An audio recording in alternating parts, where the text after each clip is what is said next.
ലോക്സഭാ തെരഞ്ഞെടുപ്പിന് വിധിയെഴുതാൻ ജനം ബൂത്തിലേക്ക് 102 മണ്ഡലങ്ങളിലേക്കുള്ള പോളിംഗ് രാവിലെ തുടങ്ങി 21 സംസ്ഥാനങ്ങളിലും കേന്ദ്രഭരണ പ്രദേശങ്ങളിലുമായാണ് ആദ്യഘട്ടം ഇന്ന് വോട്ടെടുപ്പ് നടക്കുന്നത്. എല്ലാവരോടും വോട്ട് ചെയ്യണമെന്ന് പ്രധാനമന്ത്രി അഭ്യർത്ഥിക്കുന്നു. അർജുൻ പീതാംബരനാണ് വിവരങ്ങളുമായി.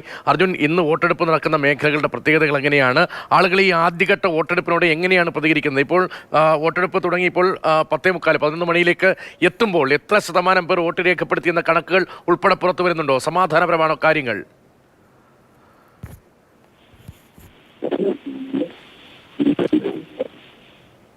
2 മണിക്കൂർ പിന്നിടുന്ന സമയത്ത് ഏകദേശം 9.7 ആകെ അതിർത്തി ശതമാനത്തിലേക്ക് എത്തിയിട്ടുണ്ട്.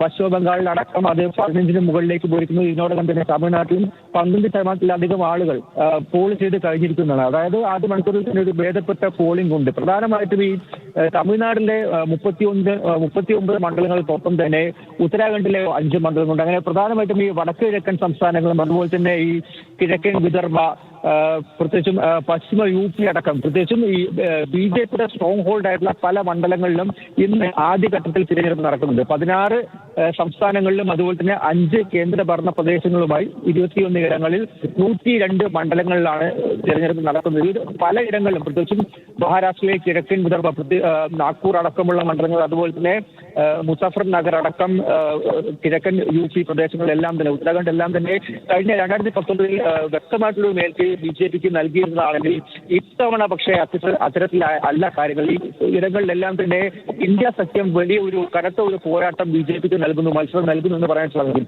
പ്രത്യേകിച്ചും ഈ കിഴക്കൻ ഉത്തർപ്രദേശിൽ ഈ കർഷക സമരം ഈ ഒരു വേളയിൽ പോലും ചർച്ചയാകുന്ന ഒരു ഘട്ടത്തിൽ വലിയ രീതിയിൽ തന്നെ അവിടെ